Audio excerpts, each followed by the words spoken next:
Well, certainly, the game against Grambling, there's a lot of things we have to fix. All three phases. As coaches, we talked about what we're doing, scheme-wise, what we're doing personnel-wise, and how we got to get better. And there's no question. You got to give them some credit. They had a good plan. They executed well. We certainly didn't tackle well. We didn't execute well offensively in a lot of large parts of the game. But again, everything that we did not do well, we think we can fix. And so our guys, again, have been very conscientious. We had a good meeting in practice yesterday, and we'll get better because of it. And we got to. And we got to get better, and our guys will do that. Rich, what's the first thing you want your defensive coaches to tell the personnel about dealing with shifty players, like what they saw, guys that can really cut the stick and move real quickly like that? Yeah, the biggest thing, and we knew the running back and the quarterback and some of their skill guys are really good, is you have a tendency, if you miss a tackle or two, then to become more tentative and not be as aggressive.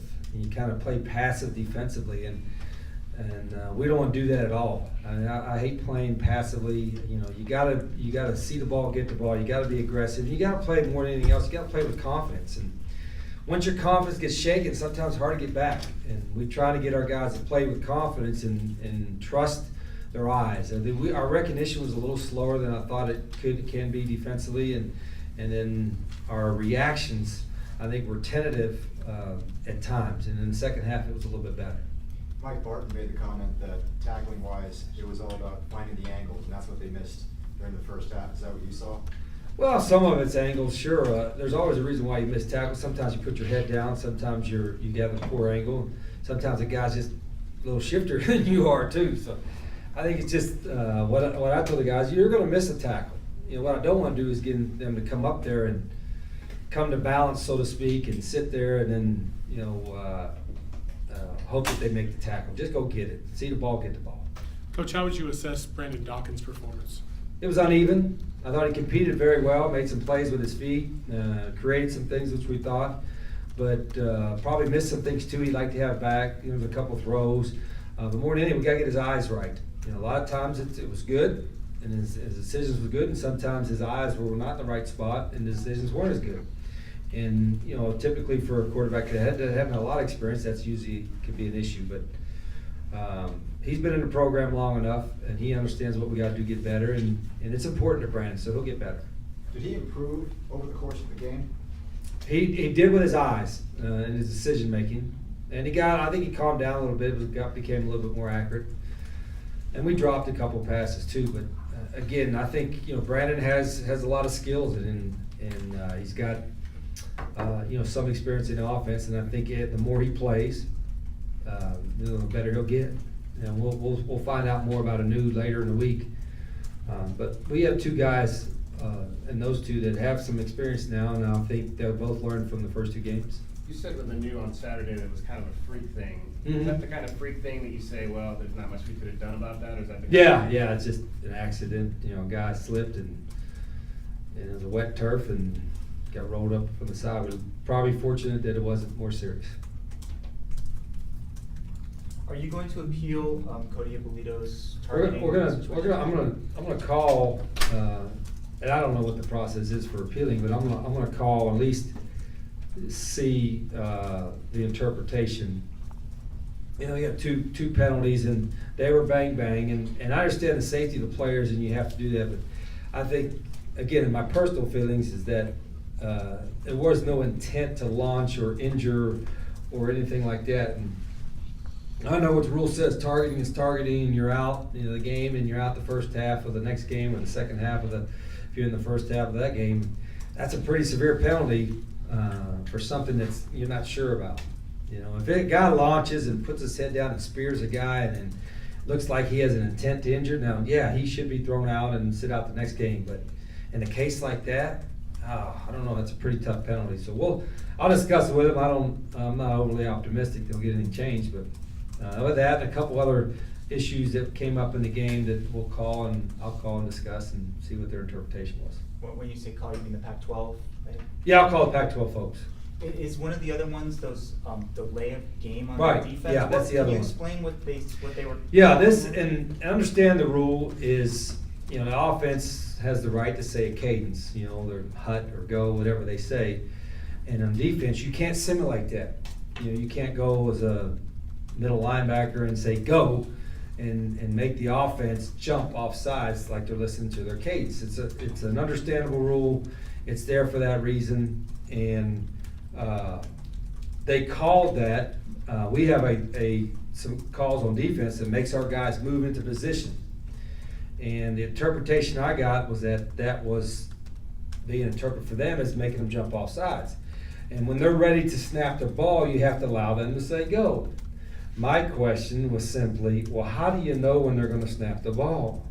If they're sitting over the ball for 15 or 20 seconds in no huddle, you have to like sit there and ask, when are you going to snap it? Because I like to make my call. Let's see, let's wait 10 seconds, let's wait 5 seconds. So my argument was, if they're a no huddle team and you don't know when they're going to snap the ball, do you just have to ask Mother May I before you can make your defensive call? Or do you, I mean, what is the time that you're allowed to make your defensive call? And so that was my argument, and basically would be my curiosity when I call the league.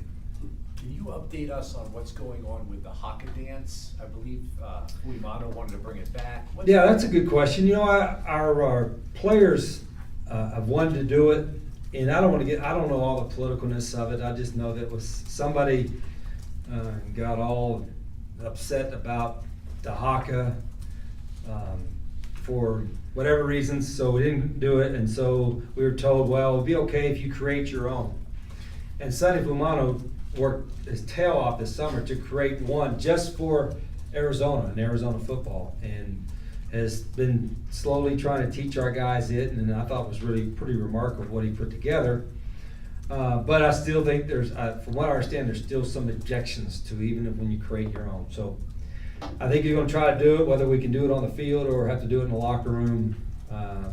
But I thought it was a neat tradition, and it was actually honoring that, not trying to take away from it. So, but you know, we're living in this political world where, you know, everybody gets upset about something. I mean, in my opinion, just mine, come on. I'll get in trouble for saying that, but come on. No, that's okay. So you're encouraging and you believe what he's doing is a good thing? I absolutely. He's doing something for our guys, for our program, and something that's, I mean, I guess you could go and develop your own break dance and do the worm and do all that stuff, and it probably wouldn't upset anybody, and it would be happy, but it wouldn't be the same intensity or same kind of tradition that we like to have and had at Arizona football. You know, I don't know if you know, doing a worm and break dancing would upset anybody, but probably would be hard to do in the student section. So he's trying to honor and he's celebrating those. Absolutely. There were, I think, 3, maybe 4 occasions where the game slowed down because of instant replay checks, and obviously you want to get calls right. But when that happens, does that affect the flow of the offense for you? It affects the flow of the game for everybody. I feel more for the people that are watching the game. I mean, you're sitting there, and I understand, you know, you want to get the call right. That's why I think instant replay is terrific. I think it's, in college, we get every play reviewed, and that's a great thing. And usually they're pretty quick, but it seemed like there were a couple that were abnormally long, particularly one there at the end of the game. I think it's like, I mean, how many times, to me, if a call is made a certain way and it's taking you 5 or 6 or 7 minutes to review it, then it's not indisputable, so you keep the call as it is. If it takes you that long to decide whether right, wrong, that tells you the decision right there. So I get frustrated by that only because I know our players want to play, and I know the fans want to watch the game. They don't want to hear the ding, ding, ding, you know, Jeopardy theme and all that kind of stuff. I mean, review it 4 or 5 times. You got a couple eyeballs on there, and make a decision. Move on. You guys were 0 for 3 on your first 3 4th down attempts before Brandon obviously ran for the touchdown. Was there any common theme in the ones that didn't work that you noticed? Yeah, I would have liked to have better calls and better execution. I mean, it was that, and it was really bad. I mean, it's those short yardage things. You should be 80%. 4th and 1s, or you should be 90%. And you give them a little bit of credit too. But that was really disappointing and all the way around. Do you ever work on going straight under center for a situation Yeah, we like got that? some of that. But Instead it wouldn't of- matter. Instead If of you go going in center shot. and don't execute, you still get stopped. Coach, is the team about where you expected them to be at No. this point? No, I'm a little disappointed, certainly, and including us coaches, you want to be 2-0 and you want to be executing better. But I'll say this, the conscientiousness, the attitude, the effort, the kind of want to has been there.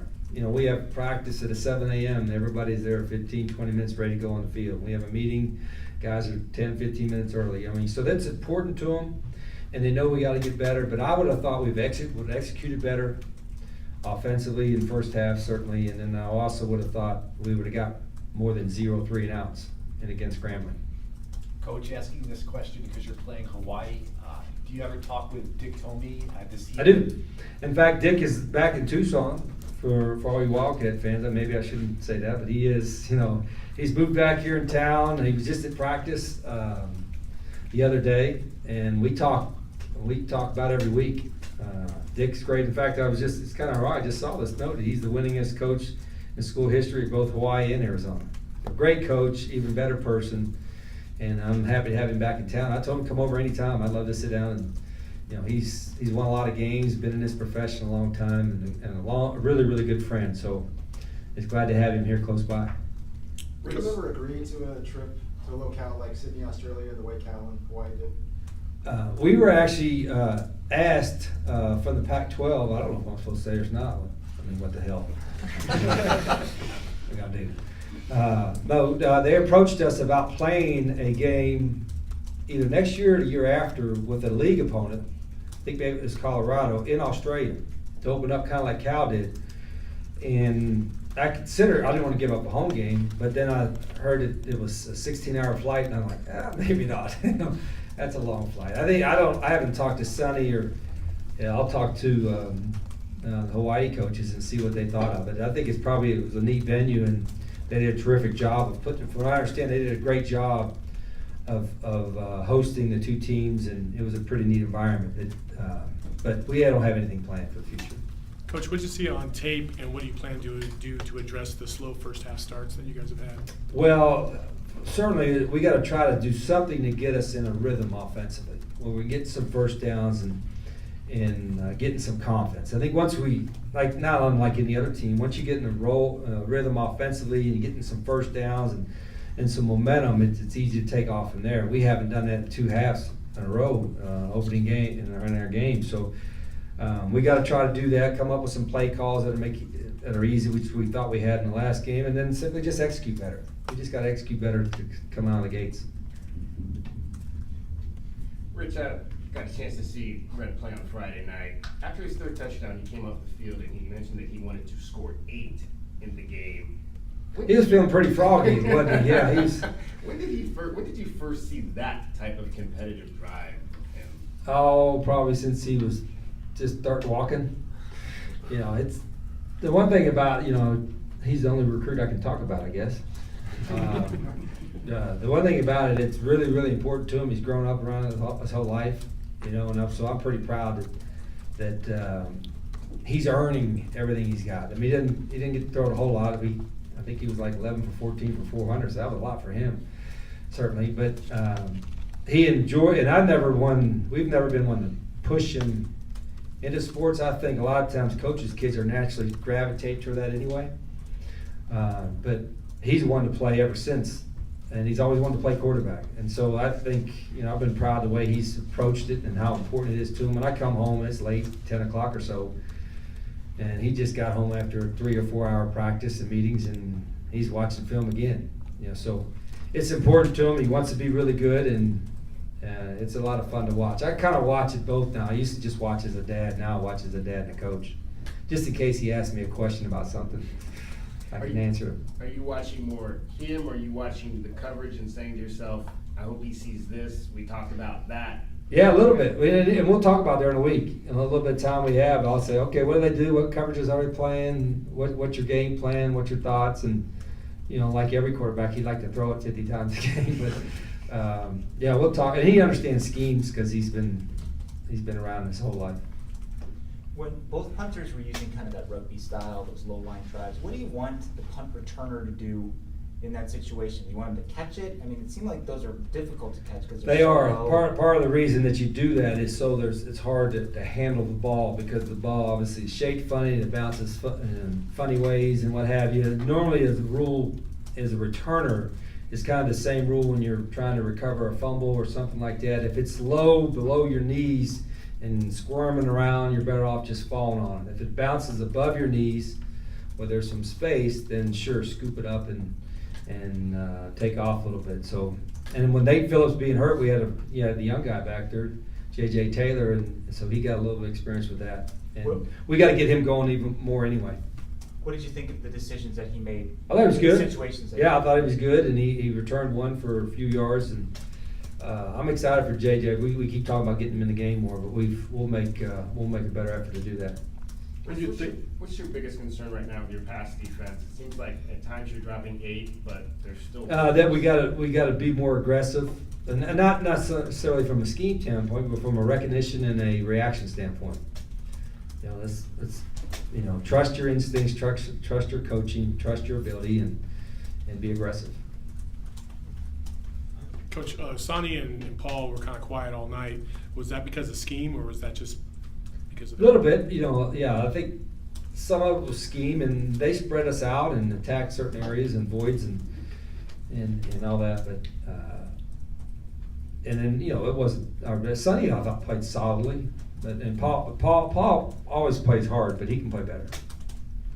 You guys have 4 games in a row, all starting at 7:30 or later. Does that concern you, bother you? Well, I've always said, you guys know, I'd rather play early. I mean, I'd rather play. I like to have 11 o'clock a.m. time. That would really mess Hawaii up, But yeah, I mean, wait till it's not even 7:30. It's 8 o'clock. 10 games over. With 5-minute instant replay reviews, it's midnight, and then you get home at 2 and come back at 6 a.m. It's a quick turnaround. It is what it is. Pac-12 after dark, and they tell us what time to play. I understand that the Washington one was moved. I think somebody said it was like 2:30 or 2:50, and then all of a sudden it got moved to 7:30. But I kind of expect that early September. Most of our games will be at night. What do you think about the way receivers got separation last weekend versus weekend before? It was good a couple times. I think we missed a couple touchdown opportunities. And we had the big one with Trey, got the touchdown, and we got some Samaje and Nate and Trey and some got some explosiveness at wide receiver, so we could separate a little bit. But when they challenge us, we've got to be able to take some shots. That's the one thing we talked about, that we've got to take, and we did. We took a couple shots and got 1 or 2 and missed 1 or 2. But every team is going to challenge us. Starting with Hawaii, they'll challenge us too, and we got to be ready to take some shots if they do that. Rich, assume you saw the Oklahoma State game and the last play by the Cowboys. How would you have handled that situation, trying to kill the clock with 4 seconds left? Well, I think again, I don't want to be in the business. When I was in TV, I was in the business of critiquing coaches. When I'm a coach, I don't critique other coaches. So I don't.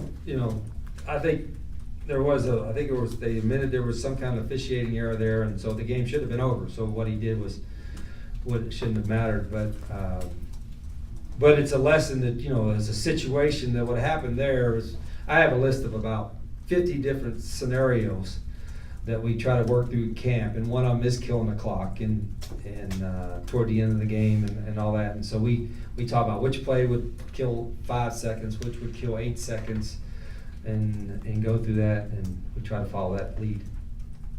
When you look at some of Brandon's early misses, or at any point throughout the game, were there mechanical things there, or some of it just first game jitters? What do you think? A little more mechanical, both with his timing and his footwork, particularly in the pocket, and a lot of times, more than anything, like I said earlier, with his eyes. With our offensive quarterback is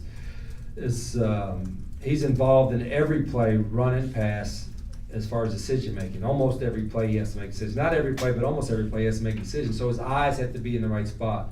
And there's technique and other stuff along with it. And there's a lot on a quarterback. I mean, I think it's the hardest position to play in sports, period. But that being said, we work on it every day, and that's the expectation of our quarterbacks. And Brandon, again, he made some really good plays, and he's going to be a really good player. But there are times it looked like his first game he started, and he'll get better for it. The fourth down play where he scored the touchdown from the north end, was that a design run for No, him? no, but Coach Smith had told him that if we got man coverage and you step up in the pocket and you see green grass, go.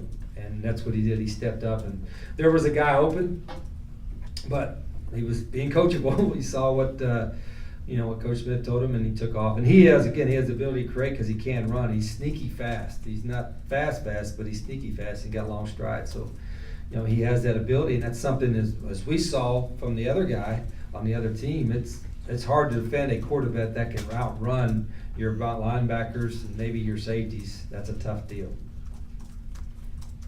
Anything more for Coach? Okay. All right.